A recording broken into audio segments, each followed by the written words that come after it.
In my opinion, the stages will be the following. After the developments that will have taken place in Donbass and on the Ukrainian front in a few weeks, the Russian army will suffer a defeat, and it will be a crushing defeat.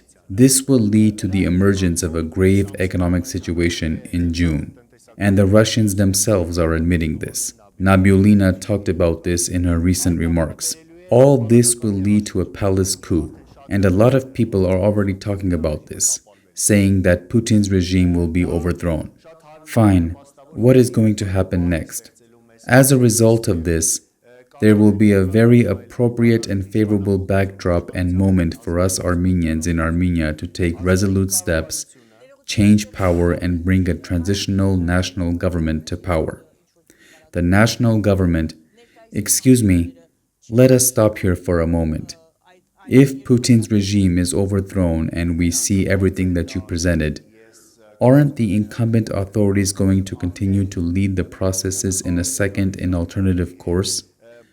I believe they will try to do that. And Pashinyan is already playing games with the West. But here we need to understand that even if Pashinyan succeeds in staying in power after Putin and continues the course, nevertheless, he will continue his policy favoring the Turks, even if he is patronized by the West. I don't think that Pashinyan will renounce his current policy after renouncing Putin and being patronized by the West. That is to say, recognize the existing boundaries, renounce the demands of Artsakh and cede Artsakh to Azerbaijan.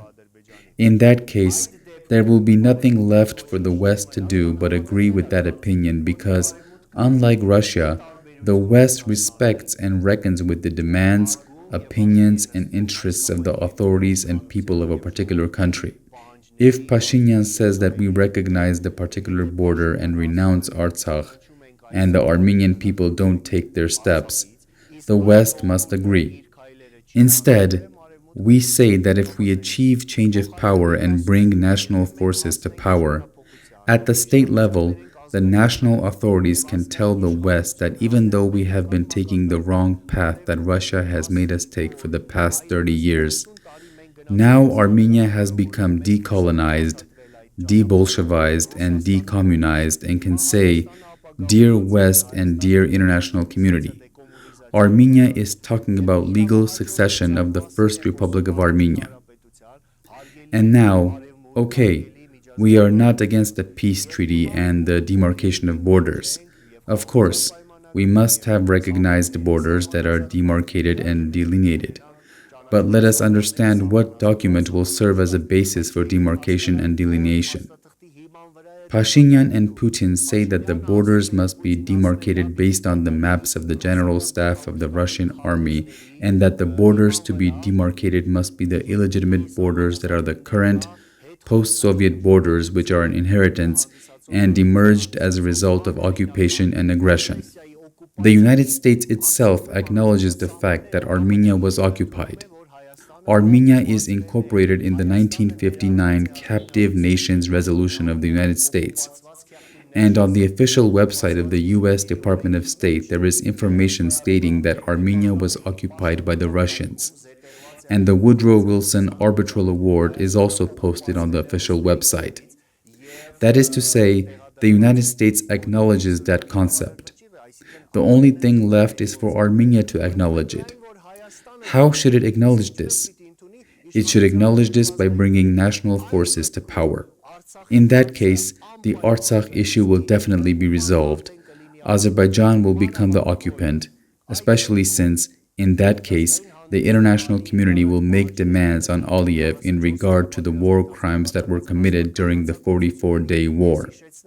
Let me remind that right now, by the assignment of the U.S. Congress, the Pentagon is conducting an investigation into the war crimes that the Azerbaijanis, Turks, and Russians committed during the 44-day war. And this includes an investigation into the phosphor weapons, cluster munitions, killings of civilians, etc. When the investigation is conducted, Aliyev will have no chance to resolve the Artsakh issue in accordance with the interests of Azerbaijan.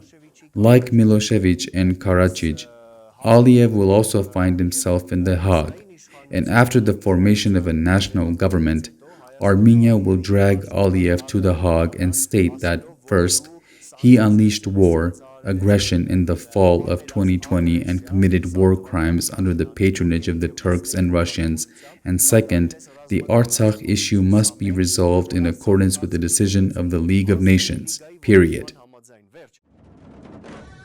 Բաժանորդագրվեք ազգային ժողովրդավարական բևեռի YouTube-յան ալիքին։